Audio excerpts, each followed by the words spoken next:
Because the establishment media have generally ignored 3 Mile Island in their discussion of the Chernobyl nuclear accident in the Soviet Union, we're going to replay a program we did back in April of 1982, in which we looked very closely at 3 Mile Island.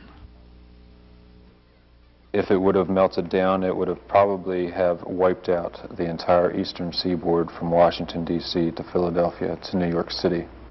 At the time of the accident, there were 7 radiation monitoring devices placed around the plant. Only 2 of those were operational. The monitoring devices that were on the stacks of the containment building at the time of the accident had a top reading of 1,000 millirems. They were off scale for better than three days after the accident began. So, in effect, we really don't know exactly how much radiation we have received. I do know that in the 9 months after the accident, the infant mortality rate, miscarriages, and hypothyroid diseases amongst young children went up tenfold. In the areas that the plume passed over, yes, and I have seen some of those animals, such as Siamese cows being born, and cows with 3 legs, a cow with an eye in the middle of its forehead, a cat with no bones in the back of its body, and things of that nature. It was very sad. What happened at 3 Mile Island, and what has happened since, tonight, on Alternative Views.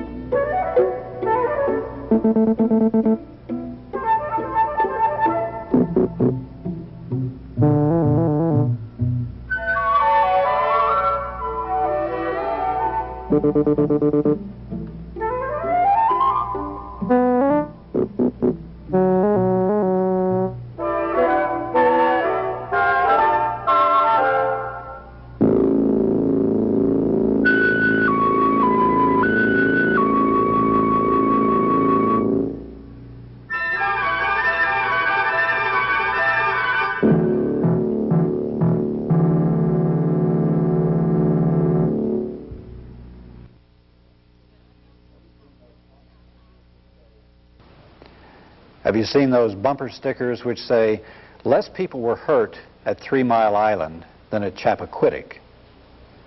What's the truth to that? Doug, we have a guest tonight who's going to let us know. Yes, we're happy to have as our special guest tonight on Alternative Views, Randy King, an anti-nuclear activist.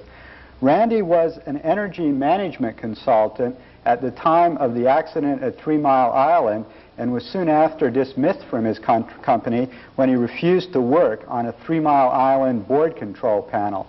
Since then, he's become active in a lot of anti-nuclear groups and is traveling around the country organizing as part of the anti-nuclear movement. So Randy, welcome to Alternative Views. Thank you. Could you, to refresh our memories about the 3 Mile Island accident, tell us a little bit about it? You were actually living there at the time and experienced firsthand the 3 Mile Island accident. What really happened there? Well, in the morning of March 28th, 1979, through a combination of technical errors and human errors, the worst commercial nuclear accident in the history of the nuclear power industry developed. That accident brought the core of Unit 2 reactor to within a half an hour of melting down. And what would have happened had it melted down? If it would have melted down, it would have probably have wiped out the entire eastern seaboard from Washington, D.C. to Philadelphia to New York City. My God, how is that possible? I mean, what would have happened? Well, if the core would have melted down, it would have melted through the bottom of the containment building, which was a 4-foot thick concrete structure, and hit the water table beneath the island and exploded in radioactive steam. The radioactive steam would have then dispersed throughout the entire eastern seaboard. How close was there actually an accident? How close were we to an accident? We were within 30 minutes of a meltdown, a full-scale meltdown. There was some melting that took place within the core, and it is still in that state today. However, they have been able to control the chain reaction through a borated water solution, which minimizes the amount of criticality that takes place within the core itself. But the problem could develop, and that thing could still melt down sometime in the future. Now, is the wide area of destruction you mentioned, is that just unique to that place, or could it happen at any nuclear power plant? Well, it would depend upon the air patterns at the time and which way the wind was blowing and whatnot, but that's fairly normal for any nuclear power plant, yes. For instance, the one in Dallas and the one that may or may not ever be gotten off the ground, and the South Texas nuclear project. Right. What would be the destructive area if they were to melt down? In any given direction, approximately 200 miles. So that means if Dallas went, it could take out Austin. Yes. Randy, what were some of the impact on the environment and human life from 3 Mile Island? How much radiation were people exposed to, and what were the consequences of this? Well, the exact amount of radiation that we were exposed to will probably never be fully determined, and the actual effects that the accident has had on us will probably never be determined either. At the time of the accident, there were 7 radiation monitoring devices placed around the plant. Only 2 of those were operational.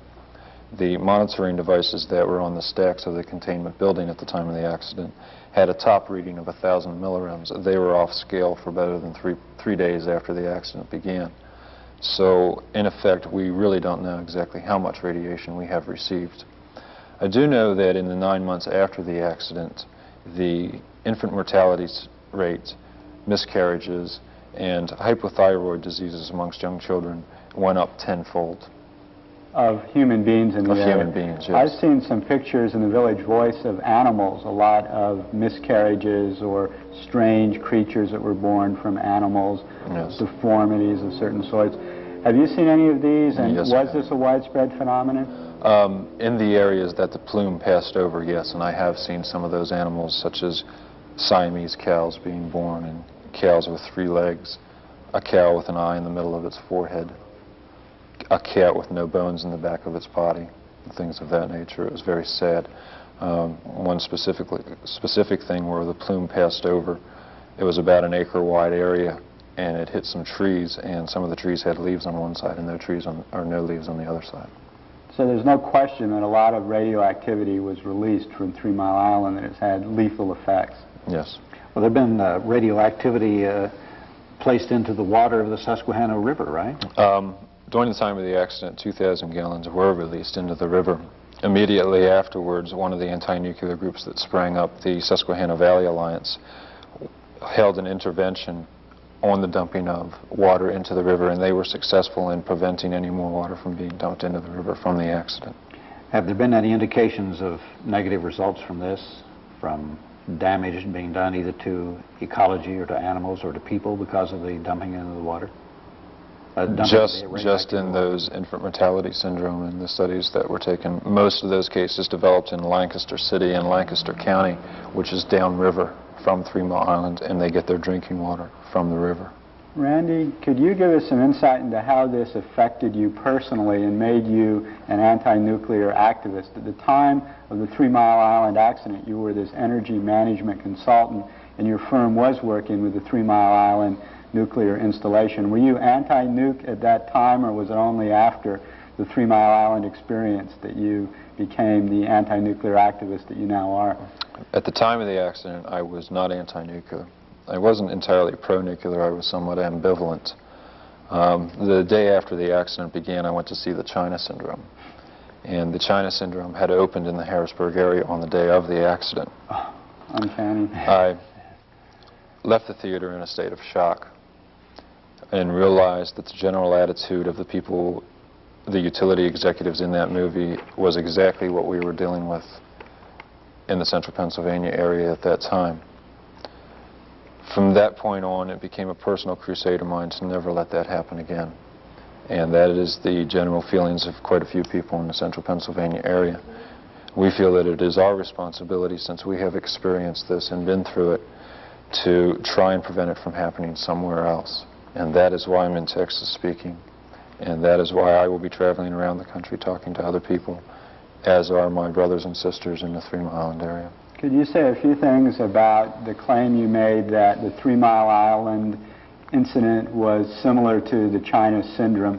First of all, was there the same sort of attitude of the corporation that was producing nuclear energy, yes, that was interested in profit before yes, human life? Was that what you were alluding to? Just one of callous indifference to the general feelings and insensitiveness to the people of the area. They seem to feel that the people of the area are basically ignorant about nuclear power, and that is certainly not the case. For instance, They found radioactive rat droppings in the containment building last year. They quickly said that there was no danger to the public safety and that none of the rats had left the island. We asked, how did they know none of the rats have left the island? Do they take roll call every morning? That pretty much explains how GPU deals with the general public. Were you a member of the population that was evacuated after 3 Mile Island? How did you experience this negatively or psychologically when you learned that there might have been a threat to your own life? I was not forcefully evacuated. Only pregnant women and children under the age of 6 within a 5-mile radius of the plant were evacuated, but I did evacuate. I woke up about 9 o'clock in the morning, turned on the radio, and heard that there had been significant releases of radiation to the environment. I was gone about a half hour later. That was a very quick conversion then, wasn't it, to anti-nuclear stance? After we left the movie that evening, we did some reading and talked about evacuating that evening. We decided to wait until the next day and then make a final decision as soon as we awakened the next day. What does that make you feel, the fact that you could have the time bomb ticking in you right now? I'm resigned to it. Are most people up there? I've read studies where the people, there's a high degree of anxiety and of the people up there. That's very true. Psychological stress has taken a tremendous toll on the people of the area. And if any physical effects do in fact show up, the first is going to be the effects of psychological stress, the general anxiety, the distrust of government and utilities, nervous problems, gastrointestinal problems, things of that nature. But yet the people are organizing against nuclear energy there and against... We are organized. Right, against 3 Mile Island being open. Can you say a little bit about this? How did you begin your organizational efforts? At the time of the accident, there was one anti-nuclear group in the central Pennsylvania area. That was 3 Mile Island Alerts. They had about 15 members. A week after the accident, they had 2,000 members. 3 months later, there were 6 anti-nuclear groups in the area with approximately 25,000 members. 3 years later, there are now 8 anti-nuclear groups in the central Pennsylvania area with about 40,000 members, all total. Immediately after the accident, we set about trying to keep Unit 1 shut down. Unit 1 was down for refueling at the time of the accident. The NRC ordered it, kept shut down until they had determined that it would be safe to operate. A number of interventions were undertaken then by all of the anti-nuclear groups, and the 3 Mile Island Public Interest Resource Center was founded, and the 3 Mile Island Legal Fund. The 3 Mile Island Legal Fund's responsibility was to disperse funds to the different anti-nuclear groups to undergo the interventions. Interventions were undertaken on plant design, emergency management, management competency, the venting of krypton, and so on and so forth. There has been a 2.5-year hearing process then that has taken place, and those hearings all drew to a close in late October of last year. And what came out of these hearings? What was revealed? The Atomic Safety and Licensing Board, which heard the hearings, by and large said that the anti-nuclear interventions were a waste of time and money, and that they had needlessly postponed the restart of Unit 1. One case in point, the interventions on management competency.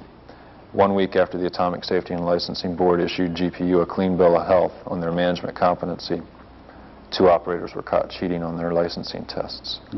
4 of them failed those tests. So they had to reopen the hearings and retest the operators under more stringent procedures. Half of the operators then failed their test later. So the actual results of that operator cheating scandal will not be known for some time until those hearings are concluded. They are expected to conclude sometime around the end of this month. The evacuation planning was another major issue.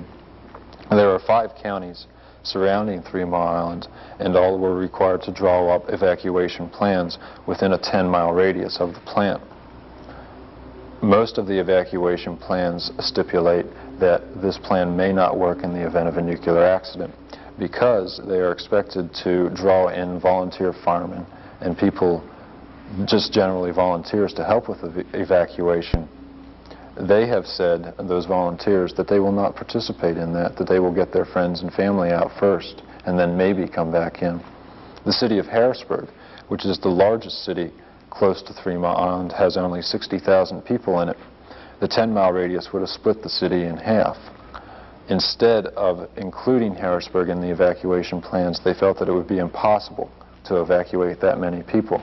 So they drew the boundaries 2 miles short, about 8 miles, and I live 1 block on the other side of the evacuation line now.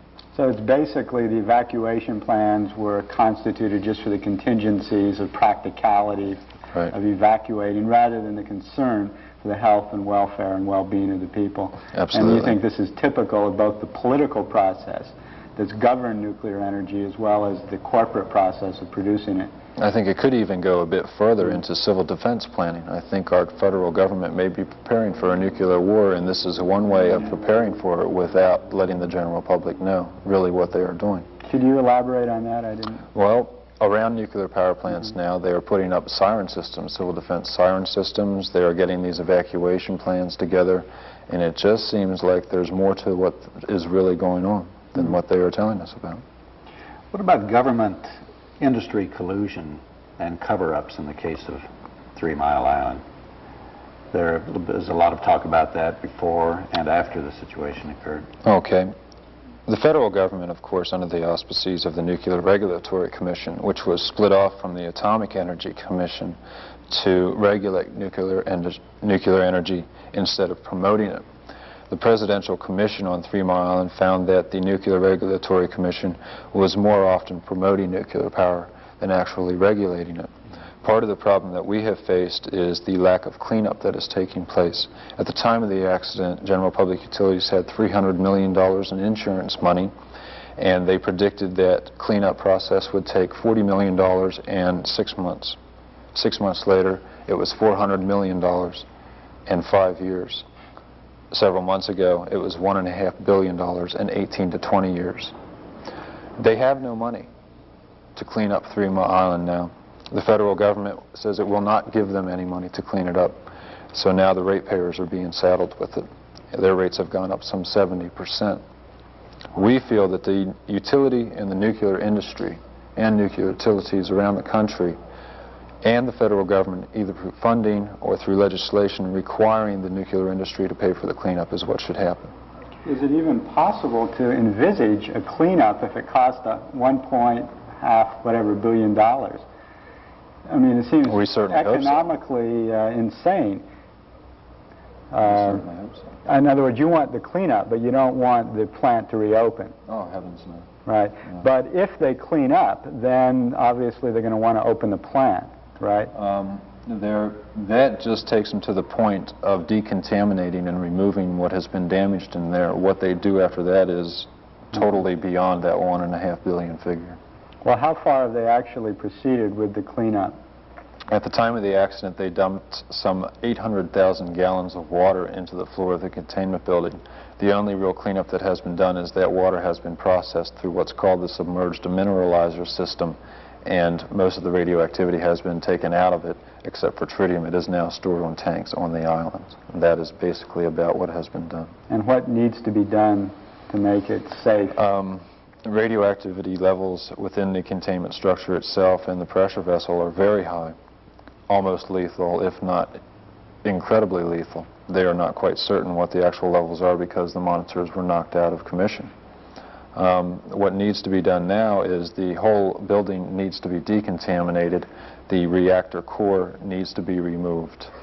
Is it possible they don't even have a decontamination process? Have they ever had a spill, an accident on this scale before? No. We know, for instance, that they don't know how to dispose of the waste from the nuclear plant, that they don't have a technology or a process to eliminate this to make it safe and harmless. Could it be the same thing for the contamination of a plant on the scale of 3 Mile Island? Have you looked into this? They have done a great deal of planning and preparations for the cleanup of 3 Mile Island. However, the point is that once they start doing it and get further into it, they may encounter things that they were totally unaware of. Right. They have a good guideline to begin with, we feel, but it's by no means the bottom line. So even if the $1.5 billion figures may not be the end of the road. Oh, absolutely not. So it could cost billions of dollars, and the consumers are being forced to pay for this through higher rates. Do the consumers have any alternatives or any course of action they can take? What we are currently organizing is the Project David Ratepayer Strike. That was launched several weeks ago. We are asking people, basically symbolically, to withhold 1 month's electric bill from the Metropolitan Edison Company. The response that we have gotten from it has been overwhelming. In the first 5 days, it was over $100,000. Now we are 2 weeks into the rate strike. I called our office today, and we are over $200,000. We are getting between $10,000 and $20,000 worth of bills a day in our canvassing operation. On March 28th, at the 3rd anniversary at the state capitol, we will hold a ratepayers Congress and decide at that point whether to continue the rate strike or not. Is this the crux of your organizing efforts now? You're a member of the March 28th Coalition and the director for the Last Resort. Is that some of the activities? The Project David is a campaign being undertaken by the March 28th Coalition. The Last Resort is a direct action campaign that will be aimed against the state government, the utility, and the federal government if they attempt to restart Unit 1, probably culminating in a blockade of 3 Mile Island if they attempt to restart it. What's the status of nuclear power plants, either in operation or under construction around the country now? I've read where economically it's going down the tubes. Construction is just almost come to a halt in a lot of places. The NRC has ordered the one at Diablo Canyon, was that the Yes, one in California. The license was rescinded. It looks like there's a pretty rough time for the nuclear industry, and yet on the other hand, Reagan is saying full speed ahead on nukes. Well, I hate to say anything about dear Ronnie, but he said just recently, county commissioners have said that, have put referendums on restart on our ballots for the May primary. Ronald got involved in that and said that he felt the citizens of central Pennsylvania didn't have enough information to vote on restart, whether they wanted it or not. He said that we were basically ignorant. The day after that, there was an unusual event at the island, and technicians went in and discovered higher than normal levels of combustible gases, specifically hydrogen and methane. When you say the word hydrogen in central Pennsylvania, people scatter very quickly. We called the White House to find out what they knew. They didn't know anything, so we told the White House. We are doing that frequently now, calling the White House and asking them information, and they don't know anything, so we tell them. Randy, could you say a few things about that February problem or danger at 3 Mile Island? Afterwards, first of all, it appeared that this was going to be one of the major catastrophes in history, sort of a replay or even worse of the first. Then they said, well, this was just radio transmission interference. There was really no problem there. We just read our dials wrong. Could you give us some background or information on that? At approximately 9 o'clock in the morning on that Friday morning, 2 technicians went into the containment building. The instruments that they had with them detected lower than normal levels of oxygen, which is normally about 20%, and higher than normal levels of combustible gases, specifically hydrogen and methane. Throughout the day, they were unsure of what to do. They began venting the containment building to the atmosphere to control this buildup of gases. At 2 o'clock in the afternoon, they went back again and detected it once again. Then at 5:30, they finally issued a press release announcing it to the general public and calling for an unusual event. So there was that long of delay. If it would have been a serious problem, there would have been that much time in between before the general public would have known about it. At 5:30, when it finally broke on the news, hysteria reached incredible proportions. I went into our offices and was on the phone for the rest of the evening trying to console people. People didn't know what to do. They were calling, asking, what do we do? Where do we go? All we could tell them was get your gas tank filled up and be prepared, because we weren't sure either. Then at 9:30 that evening, they held a press conference and said that it was radio transmissions from two-way radios that the technicians were carrying that were giving the false readings. We believe that that is true, that is actually what happened, but that is indicative of the problems that we have been facing there at 3 Mile Island. You know, in Austin, first, ironically enough, we were coming up for a vote on whether to pull out of the South Texas nuclear project. During the 3 Mile Island thing, it was voted down. I mean, they voted to keep the nuke at that time, much to the surprise of a lot of people. This was done mainly on the dangers of nuclear power. the environment, et cetera, and to individuals. But it wasn't until the obvious economic problems came up and the mismanagement of the South Texas nuclear project came up that Austin people voted it down, which indicates to me that people still are not as afraid of the first part as they are of the economics of it, which seems to me rather strange. I agree that that's sad that it takes that form, but it would appear as if we are going to defeat nuclear power on the economic issues Well, it's going to defeat associated with it. itself as an economically unviable form of energy. The Harvard Business Review wrote a famous article which did an analysis of the economic feasibility of different energy sources, and nuclear energy was one of the most uneconomic, and they recommended a discontinuation of nuclear energy. And the head of the Nuclear Regulatory Commission himself said, if you vote for nuclear power, you're voting for great increases in electrical rates. That's true. There's another aspect of nuclear power I think we should look into, and that's the great proliferation of it overseas. There was nuclear power, there's nuclear power going in the Philippines.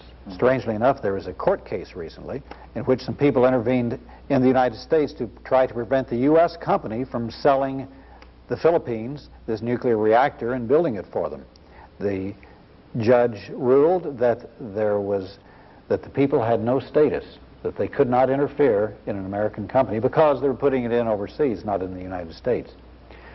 Another situation, part of the same phenomenon, is the fact I've read where nuclear power is being raised up in Mexico and they want to start building nukes.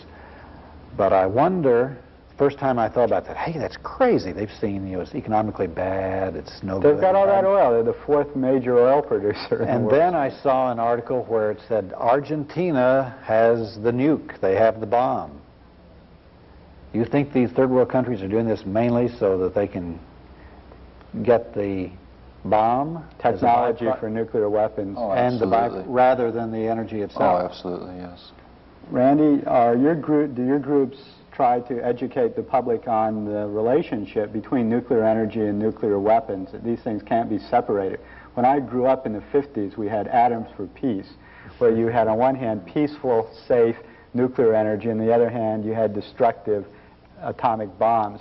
Whereas now we see that nuclear energy is as dangerous, as lethal as nuclear weapons potentially. But one also shouldn't forget that the problem is not only nuclear power, but also nuclear weapons. Is your group making this a... In the past, we have been fairly single-issue oriented. It is somewhat easier for people to deal with an issue if that is all that you deal with. Now we are leaning more and more towards making the connection, and there is a very obvious connection there. The federal government is trying to pass legislation that would take all of the waste from nuclear power plants, take it to reprocessing centers, and turn it into weapons-grade plutonium. All right. This could be one of the reasons why nuclear energy might be pursued in the United States, is to have this spin-off for nuclear weapons technology, so that the people have to be educated about the insanity of nuclear weapons as well as nuclear power. We've had quite a bit of this in Austin recently. There's a lot of good anti-war. Harrisburg and Hiroshima are sister cities. What about, excuse me, what about fusion?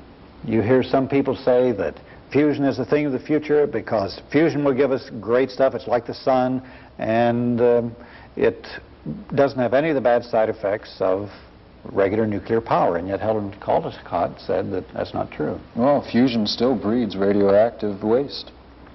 And as long as there's going to be radioactive waste that's going to have to be stored for thousands and thousands of years, I don't think that we should pursue that course.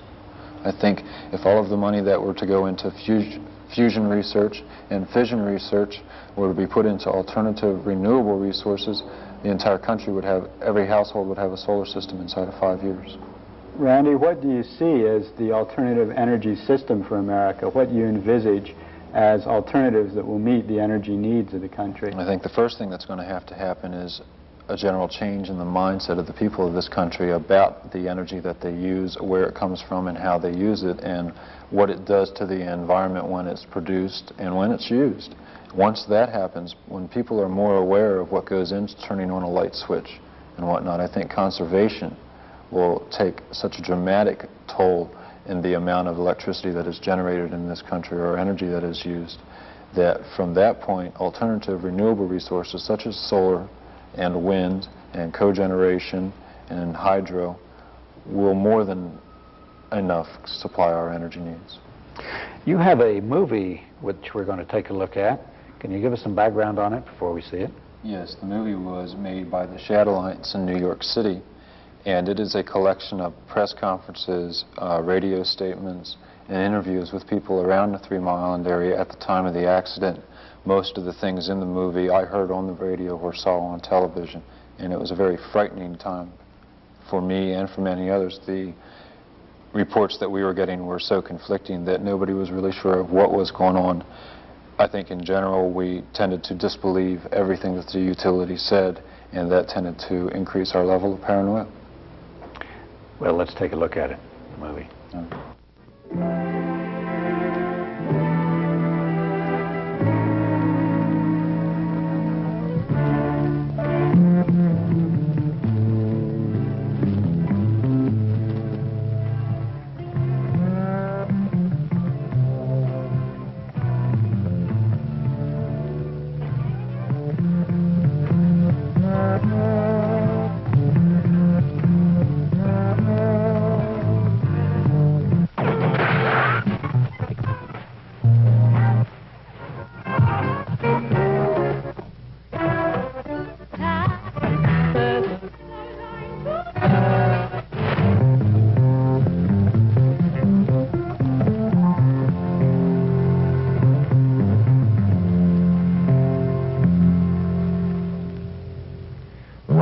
Brand new album, Song for You, of course, a real fine version of that.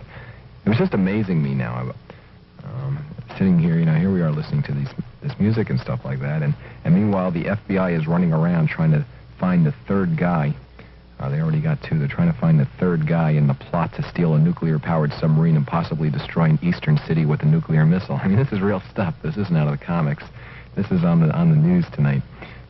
3 guys tried to steal a nuclear sub and blow up an eastern city with a nuclear missile.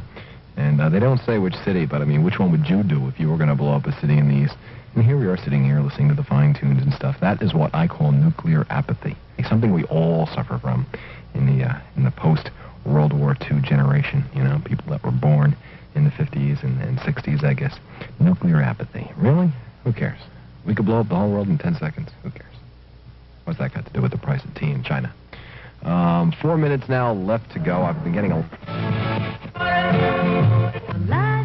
rise several hundred feet in the air. You could see it from the lights around the plant, the white steam, and it roared. An accident in the water cooling system at the 3 Mile Island nuclear power plant in Harrisburg, Pennsylvania, forced the company to call a general emergency and shut down part of the plant for an unspecified period.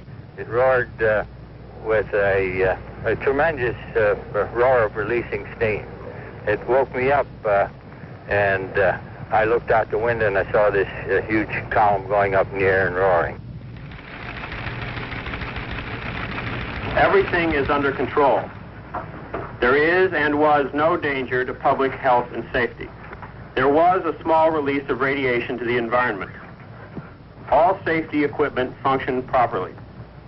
Metropolitan Edison has been monitoring the air in the vicinity of the plant constantly since the incident. No increase in normal radiation levels has been detected. It is my feeling that the people within the radius of a few miles, especially pregnant women, should be told that there is a significantly increased risk to their babies, and that women who are carrying babies should be evacuated from within a few mile radius around that plant. Nothing is riskless, but when one weighs the risks overall, the advantages of nuclear power exceed the risks. The situation is more complex than the company first led us to believe. We are taking more tests, and at this point we believe there is still no danger to the public health. Metropolitan Edison has given you and us conflicting information. The new information is this. The accident sent ionized radiation beaming through the plant's 4-foot-thick walls. Consequently, the metal shield that protects the nuclear fuel may have been damaged. There is continuing gamma radiation coming out but the readings that I obtained in the on the way here from the airport indicate that it is not just direct radiation from the reactor, which in fact goes down briefly when you go behind a mountain, but it is in fact to a large extent not decreasing with distance to a very rapid degree the way you would expect from an inverse square law. So what we're dealing with is fallout, plain old bomb kind of fallout. And the source of leakage radiation is coming from our auxiliary building and some water that's accumulated on the floor. We're presently pumping that up. That'll be contained in tanks. And once that's accomplished, well, then the radiation level releases should stop. The only way it will show up will probably be in the milk. There will be small increases in radioactive iodine in the milk because there is an accumulation factor in the milk, just like there was during the fallout incident. We have absolutely no question about the safety of nuclear plants as a result of this mishap. We do not refer to it as a nuclear accident because it was not that. And as I say, all these systems went into operation as they should have. We think the record of the nuclear industry stands for itself. No amount of a radioactive iodine should be added to the diet of a pregnant mother or a young baby. The principal concern is that the material goes to the thyroid and will ever so slightly lower the function of the thyroid, and it can lead to some degree of retardation and growth, not tremendously serious. It would be difficult to detect, but it can lead to some degree of mental retardation, and that's why it is not a good idea during times when there's radioactive fallout in the air from bomb testing or from nuclear releases to use fresh milk if one is pregnant. Ionizing radiation changes the electrical charge and the chemicals in your cells. It bombards the living tissue. It damages the cell membrane. It produces mutant viruses, and it changes the genetic code itself. I guess I feel like we're victims, and there's not much we can do about it. And I do feel angry because I have a little girl, and I live a quarter mile away.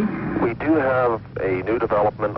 It is not clear yet the extent of this development. There was an uncontrolled release of radiation from the facility approximately 20 minutes ago. We were notified by the island. Right now, I think the wind has shifted, and I don't know. I'm getting my radiological man in now. He's supposed to come in, and we have a Geiger counter. We want to check things out. And instructed them to develop a higher state of readiness with the possibility of evacuation. The whole idea of being able to evacuate communities that size is absurd. It's been absurd all along, and it's just governmental and utility nonsense to talk about being able to cope with a situation by evacuation, because you're never going to get the people out. We are advising the people on the basis of information, on the basis of a recommendation from the chairman of the Nuclear Regulatory Commission, that they simply ought to stay indoors as a precautionary measure, you know, until they hear further word from us. It's that simple. This is part of a fraud. Sure, somebody in one little region may close their windows and escape part of the dose, but it's going to spread out over the whole area, and you're going to pay a price with more people getting a smaller dose a little further down. The area should be evacuated. I would say certainly the immediate area, the Goldsboro area, the Middleton area, should be evacuated. In terms of Harrisburg... Yeah, a lot of people are leaving the Harrisburg area right now. My own family's on the way to New York City right now to stay with relatives. A lot of people, the gas stations are flooded, the banks were busy, people were withdrawing some of their money so they could get out of here. We closed all the windows in the building like we've been told, and we've turned off all our univent heating and conditioning system. We had no release of radioactive iodine, for example. Now, this has not generally been mentioned, that the safety systems did work for capturing the most potent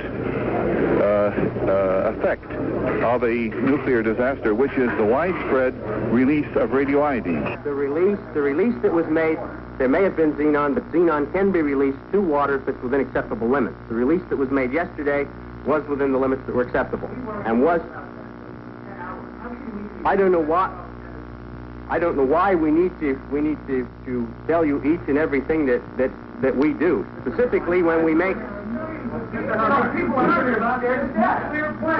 Mr. Herbine, if these are safe operations, Mr. Herbine, don't you feel a responsibility to a million people living around this planet? Keep them informed of every last facet of this operation? We certainly feel responsible to the people that live around the plant. But one of the things that the people that live around the plant have to recognize is that we have to get on with our job. Well, to tell you the truth, it doesn't bother me. I'm not... If those things happen, they happen, and that's the way I feel about it. I think they're keeping a lot away from us. They're not letting us know the seriousness of the situation. Our prime concern is the safety of the people of central Pennsylvania. And in order to assess what we must do to protect their safety, we need accurate information. I was asked by the federal government, given a budget of $3.5 million a year and 150 people at the Livermore lab, to find out for them just what the effects of radiation are on people. We need accurate information. And I think the President agreed with me that we needed a better capability. After the 6 years of work, we came out with one report and said that for any unit of radiation, any amount that you give a person or a group of people, what will be the cancer and leukemia risk? And we said that it would be 20 times as bad as anyone had estimated before. And promptly, the government attempted to harass us, and they took away my colleagues, 12 of us, 13 people, and in a variety of moves attempted in every way to harass us. In other words, they were happy to give me $3.5 million a year, so long as I never said anything was harmful. We're trying to keep everyone informed on an ongoing basis. We're on special alert. We don't know if there are going to be further uncontrolled emissions. I don't like the sound of depressurizing, letting that bubble creep down into the core. Not yet. I don't think we want to depressurize yet. The latest burst didn't hurt many people. I'm not sure why you're not moving people. Gotta say it. I've been seeing it down here. I don't know what we're protecting at this point. I think we ought to be moving people. How far out? How far out? Well, I'd get them downwind, and unfortunately the wind is still meandering. And at these dose levels, that's probably not bad because it's dispersing. Yeah. But downwind, how far? I don't think you're going to kill any people after 10 miles. There aren't that many people, and these people they've had 2 days to get ready, and they're scared. 40,000? Based on advice of the chairman of the NRC, and in the interest of taking every precaution, I am advising those who may be particularly susceptible to the effects of any radiation, that is, pregnant women and preschool-aged children, to leave the area within a 5-mile radius of the 3 Mile Island facility until further notice. Well, I'm frightened. I live over here in the next street in an apartment over there for Nypath. I'm frightened, to tell you the truth. Are you going to leave? No, I got no other place to go. I'm a widower. Or let me stress once again that the historic record of nuclear power has been an excellent one. This is the first significant nuclear accident that we have experienced in power plant operations in this country over a history. They're claiming that nothing happens to the workers in these plants, and they're claiming that the people living next to the bomb test, nothing happened to them, and this government is going to take us over the cliff if we let it. We are told the failure was mild, which raises the question, what would have occurred if the safety systems were severely taxed? I am concerned, Mr. Speaker, and want to understand what reason I now have in believing that other nuclear plants in the country are safe for the people living around. After the fact, I think most people have realized that these accidents have actually shown that the design of nuclear plants is as is claimed, that they are designed to accommodate just about any imaginable mechanical or human error. I'll speculate, but I do not know that there were multiple failures, because I doubt that one would have gotten into this situation with a single, say, a valve malfunctioned or a single pump malfunction. What's it been like here since Wednesday? conflicting statements from the governor's office, the NRC here, the NRC in Washington, and the company Metropolitan Edison that owns the plant. There's been a severe communications problem getting information back to Washington. I was there. I think we're very close to a chaotic situation. Part of it, I think, is a lack of credibility of what we're being told. Part of it's the confusion that's coming forth. I think it's inexcusable that we leave a private utility in full command of the situation, being advised and pulled and tugged and fragmented by the structure there.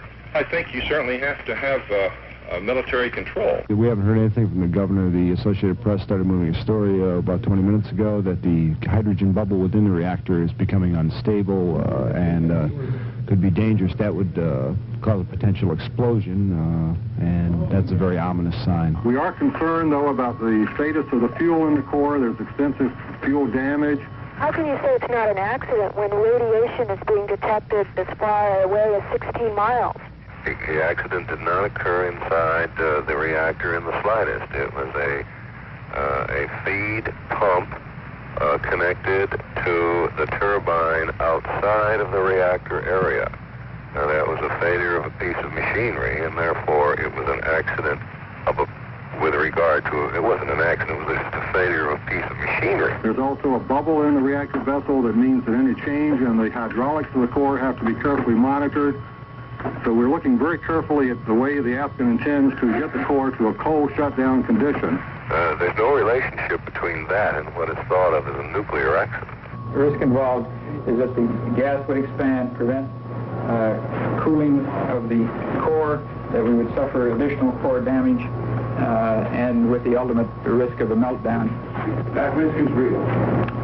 The risk, depending on the manner in which you figure out to cope with this problem, could be real. The most likely meltdown would not result in early fatalities. It would result in exposure to the public that cause latent cancers and land contamination and how far?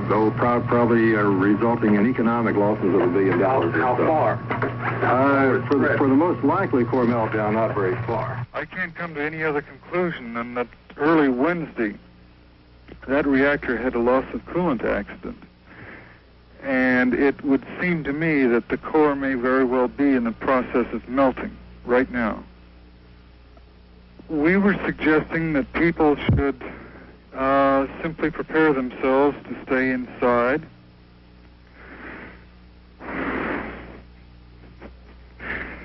To get... excuse me.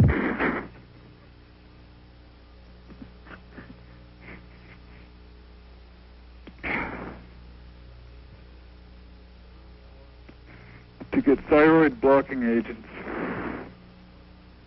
to drink bottled water. I think we were telling people we were expecting the worst, and I don't see how that has changed a bit, that we are just buying time and doing nothing. And I'm simply terrified. The release of radioactivity would be astronomical. People within a few miles would all die. There would be a hazard of enormous increase in cancer risk out to anywhere from 20 to 100 miles in the downwind direction, and you'll really have to evacuate as many as possible, maybe 1 million people. That kind of evacuation probably won't be possible. Yes, but that's, of course, why the whole thing is stupid, because it isn't possible. But you would try. And, of course, they might start evacuating, and the wind change direction, and then the cloud would blow right over. Well, I still don't feel too easy about it, because, really, they're not telling the truth, I don't think. It's more to it than what they say. What are you going to do? Try to keep away from it. If I can. Have you been thinking about leaving? You sure have? No. Why's that? Because I feel that the worst of the thing is over now. And I feel that before they told us, the worst was probably over when they told us. So I'm not leaving. They're going to still experiment with it anyway, so what? Doesn't matter. Not really, because the man with the money going to do what he wants anyway. Westinghouse Electric, a leader in the nuclear power plant field, is down over a point in extremely heavy trading that was approaching 1 million shares. General Public Utilities, a holding company, which owns the 3 mile.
Well, thank you very much for being with us, and keep doing the good work.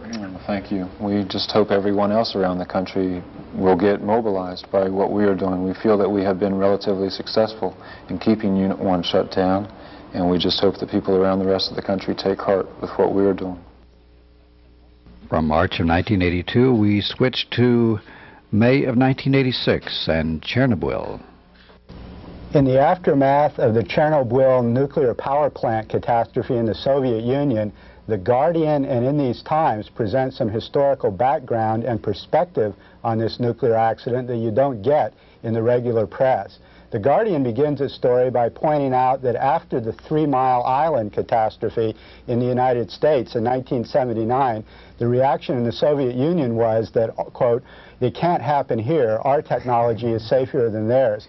The Soviets claimed that because socialist technology was not motivated by the profit motive, that their nuclear power plants had much more built-in safety devices, and that a nuclear accident of the sort that happened at 3 Mile Island couldn't happen in the Soviet Union because of superior safety procedures. In fact, as recent as the February issue of Soviet Life magazine this year, the Soviets wrote in an article that was indeed focused on the Chernobyl plant and its workers. They said in the Soviet Life magazine, the odds of a meltdown are 1 in 10,000 years, the article claimed. The plants, and I'm quoting directly, have safe and reliable controls that are protected from any breakdown with 3 safety lines. The environment is also securely protected. This, of course, is a lot of hot air in the aftermath of the catastrophe. But it's enlightening to note that in the United States, similar claims are being made for the safety of nuclear energy in the United States. The Wall Street Journal quotes a General Electric spokesperson saying that when things are analyzed, people will realize that U.S. systems have adequate safeguards. And another spokesperson for the nuclear industry in the United States says the safety systems in U.S. plants are incredible, which may have an ironic irony and pun to it, because in point of fact, there's no more safety in the United States than the Soviet Union. Oh, but we have containment vessels. Remember, they keep telling us on the on television that we have containment vessels, and that'll save us from all those things that those Soviets, you know, inferior installations had. Or, you know, they don't have those. Well, this is the claim that's being made in the United States, but I read a report that indicates that if there was a fire or a meltdown or an explosion of the sort that we now think happened at Chernobyl, it would go right through this concrete containment dome. It would blow sky high. That this containment dome is only good for catching certain low-level radiation leaks. It can't really deal with a fire, an explosion, or a major catastrophe. The defenders of nuclear energy in the United States and the safeness of U.S. power plants also ring hollow in their proclamations in the aftermath of 3 successive failures in our space program, of the shuttle, space shuttle, of some of the rockets and the launches and the satellites. the last 3 that NASA has set up, there's been major failures. So to say that our technology is accident-proof is just total nonsense. Doug, you notice how from looking at the television, you think the accident had occurred in the United States because the government and the pro-nuke people were saying, well, you know, it's safe, it's really safe, don't worry about it, it's okay, we're okay here. And of course I didn't see all the programs, all the newscasts, but of the many that I did see, there was only one that ever mentioned 3 Mile Island. They kept that very, very quiet. In fact, it's worth noting, to put this in historical perspective, that there's 101 commercial nuclear power plants operating in the United States and only 46 online in the Soviet Union. So we have twice as many power plants here in the U.S. than the Soviets do, which means twice as much potential for a nuclear disaster. There's also, in these times, a whole history of accidents in the United States, the Soviet Union, and other nuclear power plants across the world. As early as 1957, there was a major explosion at a military waste dump in the Ural Mountains of the Soviet Union, in which the Russians were forced to evacuate 30 villages in the area. And 60 Minutes had a documentary, an expose on this, that shows pictures that indicate that even today it's a wasteland, that this whole region was just destroyed by this nuclear explosion in the Soviet Union. And there's been many other accidents in the Soviet Union. There were 2 in 1963. A breeder reactor on the Caspian Sea caught fire in 1974. There was serious problems with a power reactor in 1981. There's also been accidents in Soviet-built reactors in Finland and Czechoslovakia.